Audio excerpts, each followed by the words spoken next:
प्रधानमंत्री जी मैंने मांग करी है चिरंजीवी योजना के लिए, अभी मानगढ़ के अंदर हूँ। मैंने कहा आप इसको एग्जाम में करवाओ। सोशल सिक्योरिटी ये, राइट टू हेल्थ है ये, सबको मतलब कम से कम एक जिंदगी में 5 लाख 25 लाख के बिल बनते हैं, आप जानते हो प्राइवेट में। किडनी ट्रांसप्लांट करानी हो, या किसी का हार्ट ट्रांसप्लांट करना हो, या किसी का लीवर ट्रांसप्लांट करना हो, तो वो कल्पना नहीं कर सकता। अच्छे परिवार के लोग जो आते हैं मरीज के साथ में, मालूम पड़ता है इनका लीवर ट्रांसप्लांट होना है और 25 लाख खर्च हो, तो आधे लोग चले जाते हैं, रिश्तेदार भी, क्योंकि पैसा कहाँ से लावे।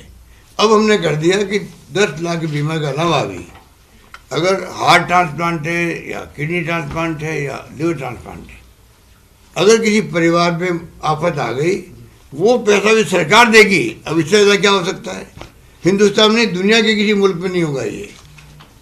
ओबामा केयर एक शुरू हुई थी स्कीम एक बार अमेरिका के अंदर, वही मैंने चुनाव बाद में वो विड्रॉ करना पड़ा उनको। तो हमारी तो केंद्र सरकार को उल्टा हौसला अफजाई करनी चाहिए कि राजस्थान सरकार ने एक नया कदम उठाया है और उसको मैं एग्जामिन करके उसको लागू करना चाहिए देश के अंदर। तो कहने मुझे ऐसी कई योजनाएं हैं हमारी जो पूरे देश में लागू होने लायक है। तो मैं कहना चाहूँगा, हमारा ध्येय है सोशल सिक्योरिटी। 1 करोड़ लोगों को पेंशन दे रहे हैं राजस्थान के अंदर। पेंशन भारत सरकार को चाहिए, आपके 25-30 साल पहले नॉर्म्स हैं पेंशन देने के, 200 रुपये 300 रुपये कोई हो सकता है, 200-300 रुपये क्या हो सकता है। तो उनको चाहिए कि CSS स्कीम की तरह ही, हालांकि CSS में इन्होंने पहले 90-10, 80-20, 60-40 था रेशियो, वो बराबर कर दिया केंद्र के साथ, केंद्र के राज्यों के साथ में। वही उससे बहुत बड़ा नुकसान हो गया राज्यों को। अब मैं कह रहा हूँ कि वो तो कर दिया, वो कर दिया आपने, आप मानने वाले नहीं हो हमारी बात, पहले वाले लाने वाले नहीं हो, हम जानते हैं आपको। पर कम से कम आप जो ये पेंशन दे रही, राज्य सरकार दे रही है पूरे देश के अंदर, उसमें आप CSS की तरह करो, आधा मेरा केंद्र दे, आधा मेरा राज्य दे। आज पेंशन 1,500 मिलती है लोगों को, दिन को 750 मिलती है, डबल से अधिक हो जाएगा। और क्या होता है 750 रुपये से, 1000 रुपये से?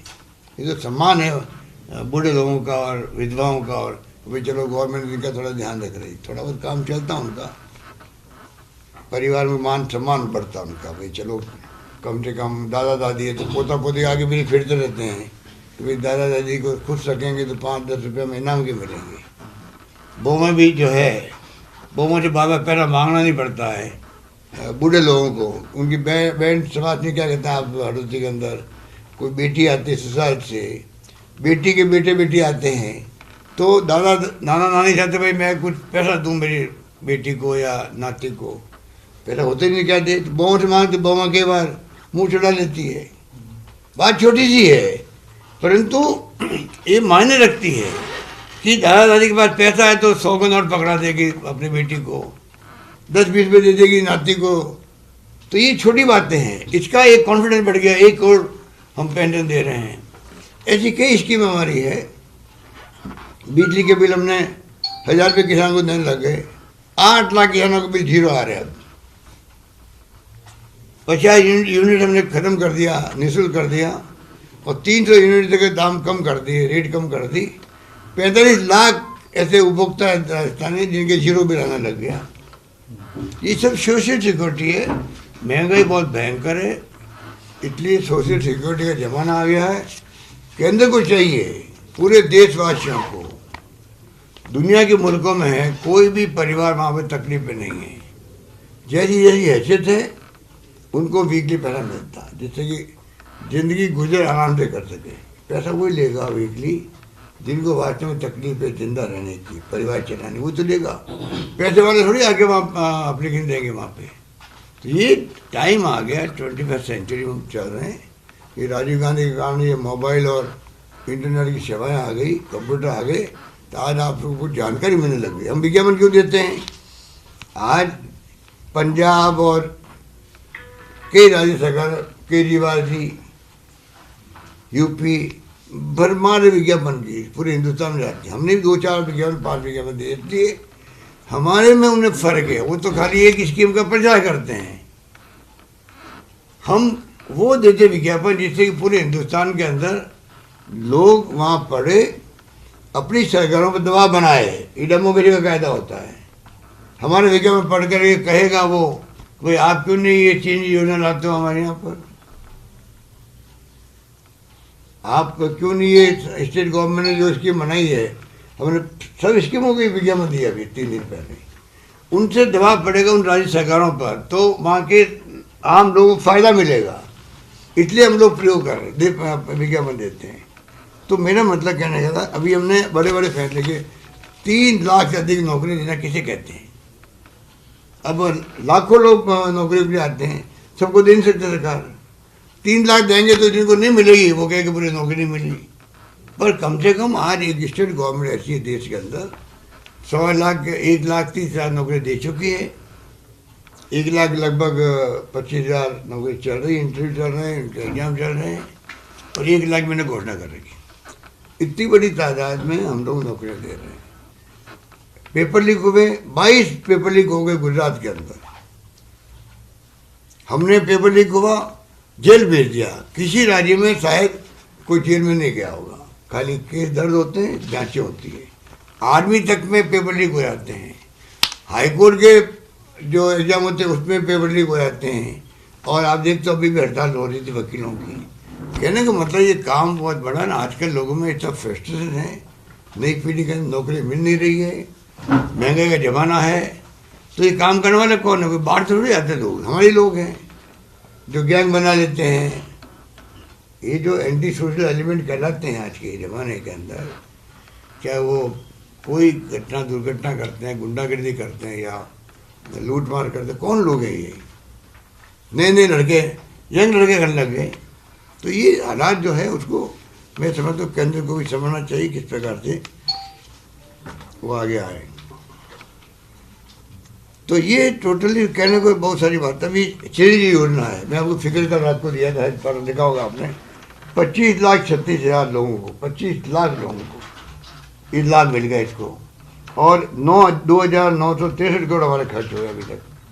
ये बताइए इससे बड़ा क्या सबूत दे सकते हैं? और नाम भी मेरे पास में आपके जिले के कि किन किन को फ़ायदा मिला है इससे। तो ये स्थिति है। मैं समझता हूँ कि अभी हमने 1,10,000 जो कॉन्ट्रैक्ट पे हैं उनको हमने ले लिया है, कॉन्ट्रेक्चुअल जो हमने नियम बनाए उनके लिए अलग से।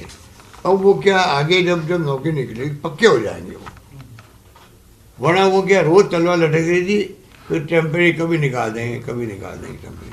अब उनको आराम हो गया, और भविष्य में नौकरी कोई लगेगी मान लो, क्योंकि नौकरी लगने के प्रोसेस में 4.5 साल लग जाता है, कभी को हाई कोर्ट, कभी कुछ।